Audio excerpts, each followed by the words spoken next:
Story time about a woman that made a deal with. This story was shared by a priest, and he says that this was by far one of the worst cases that he had ever heard of coming out of New York in years.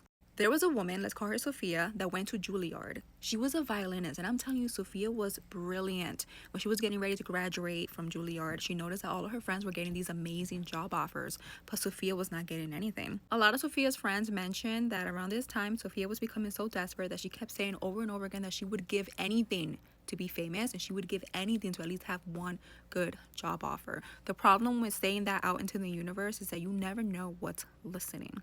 One night, Sophia had a dream, and she says that in the dream, she saw the most beautiful man that she had ever seen.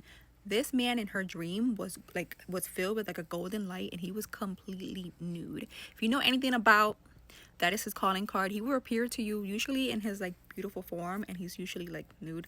That's when you know that you're dealing with.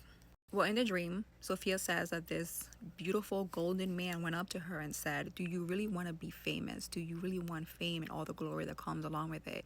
Sophia said yes. So he went ahead and he cut her finger, and he had her like sign this contract with her blood. He then set the contract on fire, and it turned into like ashes, and the dream ended and she woke up. When she woke up, it turns out that it wasn't just a dream, because not only was her hand cut, there was ashes laying next to her on her bed. Not long after this dream, literally her dreams came true, and she became extremely famous. She was signed on this massive international tour and became rich and extremely wealthy. But just how everything came, it left.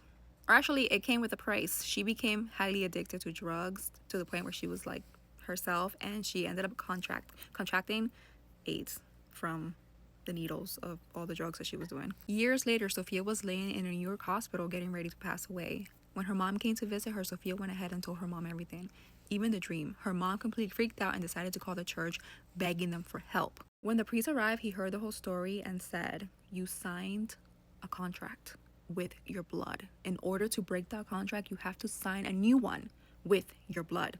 But this time, this contract will be a declaration of your faith." The doctors were against it, but they still went ahead and drew out this contract and had her sign it with her blood. Soon after she signed it with her blood, she started convulsing and completely flatlined.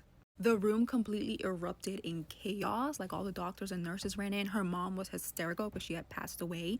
Not more than 10 minutes later, Sophia just literally sat up. Like, it was almost like she gasped for air and just like sat back up, and she was alive. When the doctors went ahead and tested her blood once again, there was no HIV and there was no AIDS. She was completely healed.